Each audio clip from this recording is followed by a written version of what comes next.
the economy's fundamentals are weakening. They're weakening very quickly. Stop and think. We are going to have a stimulus package. That stimulus package is going to take time for it to set in place. The adverse momentum that is out there now, job loss, sentiment in terms of consumer, businesses, and banks, tight lending standards, these underlying adverse fundamentals are in play and will remain in play for some time. Two, there's no question that the private sector is retrenched. We aren't going to come out of this from housing. We're not going to come out of this from non-residential. It has to be a public-led initiative. And the issue is that we still don't know what that stimulus plan looks like. It's very fluid.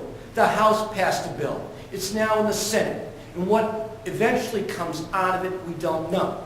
We've gotten a lot of good news just even yesterday. Senator Boxer is suggesting that the infrastructure package will be tripled compared to the House bill. So we still don't know what it is. And with that in mind, anything that I say in terms of projections contain significant amount of risk.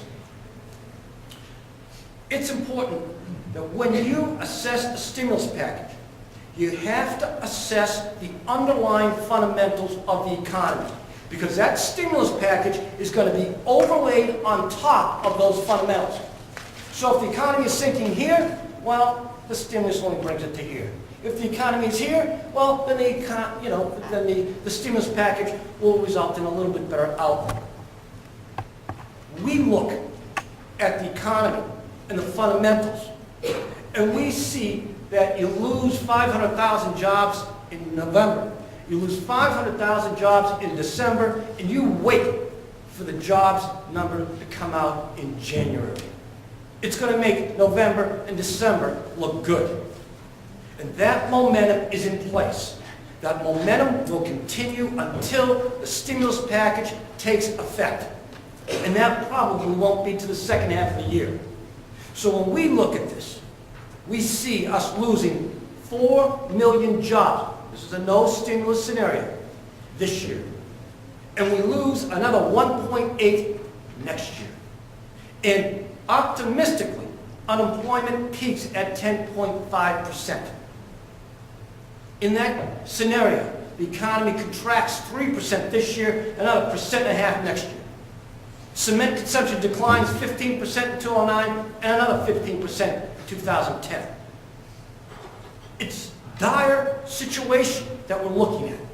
That's the scenario that we see everything being overlaid on top of. Now, there are policy. It's coming. The question is, we don't know what the mix is. Let's look at a couple of issues. Obama economists looked at their stimulus package. And at that time, they were going to spend $775 billion to stimulate the economy. They thought that the underlying situation for the economy, with no stimulus, we would lose only another 2.8 million jobs between now and 2010. That brought the total amount of job loss to a little over 5. We think the situation is closer to 8.5 million job loss. What does that suggest? It suggests that even Obama's aggressive plan isn't enough. That maybe to bring the economy back, you need a $1.2 trillion stimulus. And let's face it, there's backlash now. Consumers, taxpayers have had enough. And that may offset or hinder the kind of stimulus package we need to bring the economy fully back.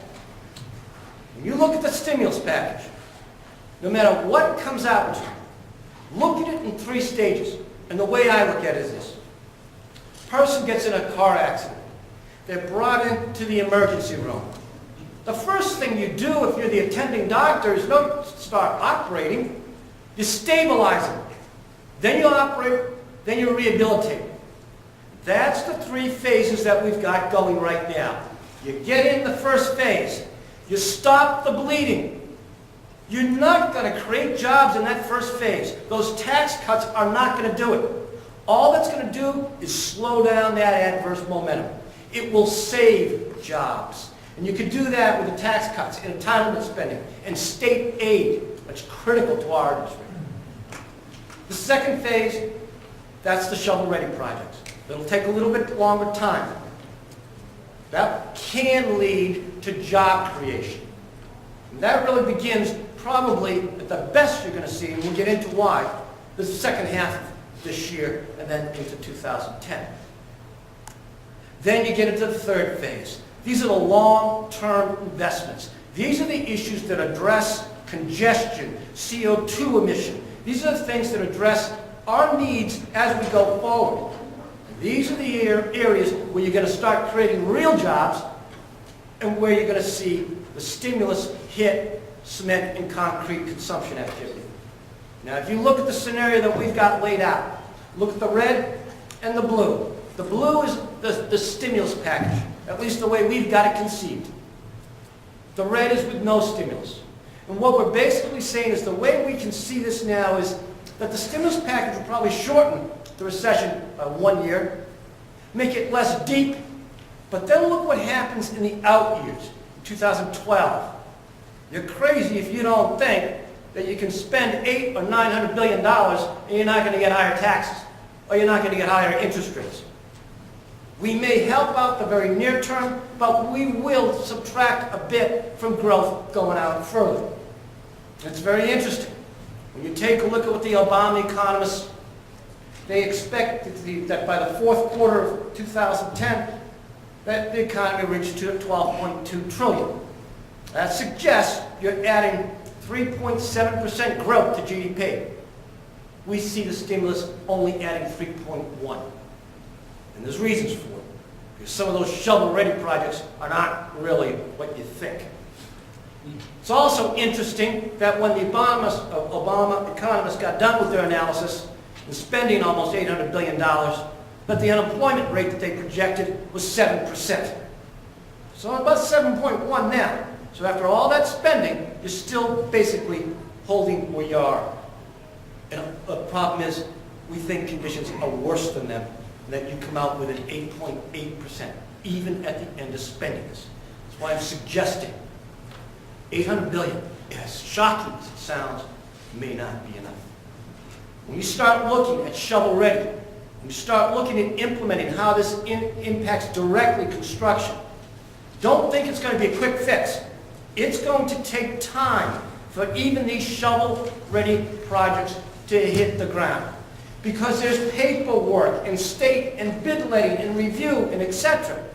And we're looking at really somewhere around late July, early August at best before you start seeing these shovel-ready projects show up in construction activity.